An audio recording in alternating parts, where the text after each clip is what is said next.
Hello and welcome to a series of short videos whereby we aim to support you if you are wanting to deliver human rights education within your school. Now, by way of introduction, my name is Janice Allen. I've been in mainstream education for 25 years and I've been a head teacher for 8 of those years in a large secondary school in the northwest of England.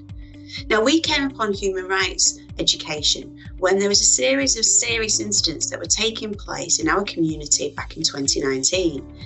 And at the time, the violence that was taking place within the community was starting to trickle into our school. And this lovely school that we'd created started to feel a little uncertain. Now, with the best will in the world, you can go down all the behaviour management techniques that you want. You can deliver as many sanctions as you want. You could exclude as many children as you want, but it's still not going to change that fundamental behaviour in terms of how the children are operating towards each other and towards different communities. Now, we weren't seeking to supplement the work that we were doing within school with our human rights education. What we were trying to do was to complement our work and to make sure that we provided young people with an opportunity to realise who they were, their sense of self, to be able to give them the skills to be able to go on and become positive change agents in the future and to call out bad behaviour when they saw it. That was why we did it. You might have a different reason for engaging with this. Our series of videos aim to support you whatever your reasons are for wanting to work alongside Robert F. Kennedy Human Rights UK.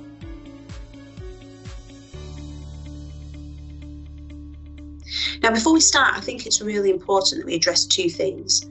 First of all, our curriculum is full. Our curriculum within schools, certainly within the English system, can feel very, very full. And with the increasing pressure of internal and external accountability, it can be really difficult to find the time to prioritise anything extra. Coupled with that, the constant calls for schools to teach a wide variety of different societal issues and deal with issues outside in a volatile, uncertain and complex world, it may mean that you want to dismiss human rights education as something else to do, not enough time, not our problem. And you may be at the point where you're thinking, I'm not sure I can see the benefits of this. Our guide aims to support you if you choose to deliver human rights education within your school and to see the benefits of it.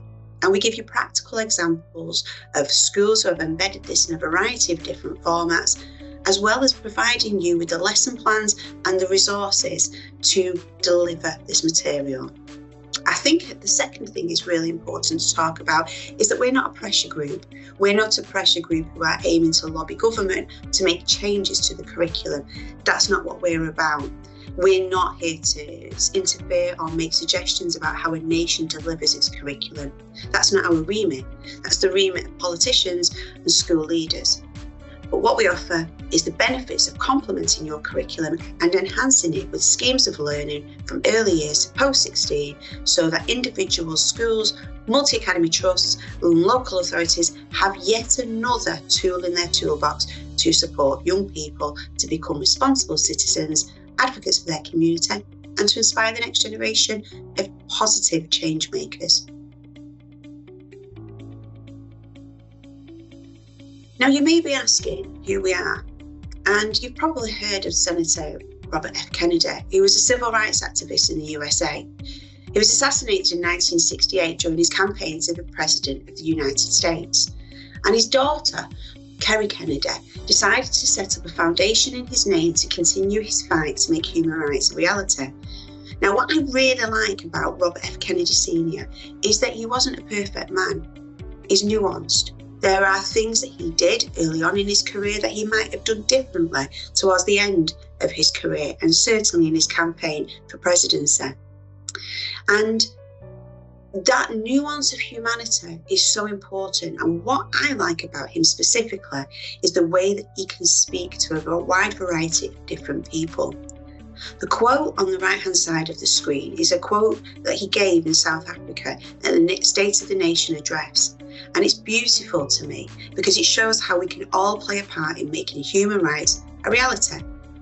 Each time a man stands up for an ideal or acts to improve the lot of others or strikes out against injustice, He sends forth a tiny ripple of hope, and crossing each other from a million different centres of energy and daring, those ripples build a current that can sweep down the mightiest walls of oppression and resistance.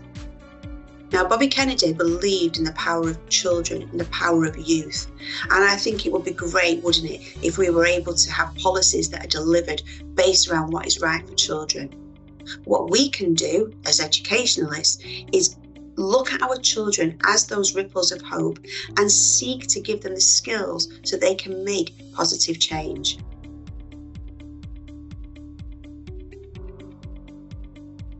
So in 2019, RFK UK was born to support the work of the foundation and to support the education programmes in Greece, Switzerland, Italy, Spain and the USA.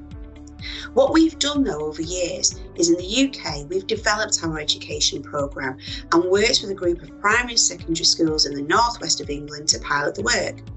And in 2022, we began the process of strengthening our schemes of work with the support of practising school leaders.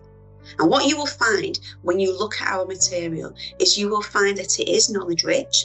You will find that throughout the schemes of learning, there are opportunities for pupils to practice and rehome their skills, to experience knowledge in different settings so that learning sticks. And we've aimed to create the best bets from teaching and learning to be able to support you along the way to deliver this, so that it's not just a one-off series of lessons, but it actually means something and is useful to the young people. Oracy and literacy run all the way throughout our schemes of learning, and we've also made sure that we've linked that to some of the best work in terms of dialogic teaching and also as well in terms of the guidance from the Education Endowment Foundation. So, you may be asking, how can human rights support our school? I'm going to give you two examples. The first one is making sure that a primary school who wanted to deliver human rights education were able to use that to talk about the tricky topic of LGBTQ plus rights in a faith school. And they found that by providing an anchor based in international human rights, they were able to have those conversations in a way that supported the young people and the parents. So this school, it's a faith school. It can be tricky. At the time that they wanted to deliver this work, the guidance for sex and relationships education had just been published by the English government. And we were seeing protests outside some schools in some areas of the country because there was a lot of misinformation about what was being taught. This faith school framed their education around LGBTQ plus through human rights. And they used that language to be able to discuss appropriately how we should be supporting our different communities and making sure as well it was anchored in something that was solid, something that didn't pass judgment on how people live their lives, was based in law. This meant that there was very little pushback from parents.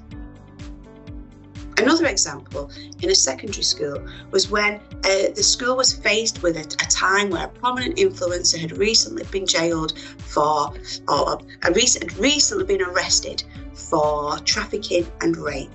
Now, we don't want to glamorise an individual, that's not what we should be doing. And this school wanted to have a conversation with the people, the young people who were talking in there about this prominent influencer. We didn't want to shut down the conversation. But what we wanted to do was to make sure that we went through all the noise that was surrounding it on social media and to be able to have a sensible discussion, one that wasn't heightened by emotion. And the team went back to the Articles of Human Rights and explored the case through the lens of women and girls' human rights to be treated equally. It meant that the school didn't pass judgment on the case. Rather, they were able to address the impact of human rights abuses if a woman was held without the liberty and security of a person. It didn't stop young people wanting to express their opinions, but it created a more powerful culture where the majority recognised the importance of identifying modern slavery and trafficking, and crucially, also gave a language for this to be discussed within school so that the rights of others were respected. And we'll come back to this throughout our series of videos. Human rights education is not just about the rights of the individual, it is about the rights of others to be respected. So, that's a short introduction to who we are. There are a series of documents and PowerPoints that are available to you, along with a series of short videos where we talk you through how best to approach human rights within your setting. We hope we've piqued your interest, and these support videos are here to support you along the way.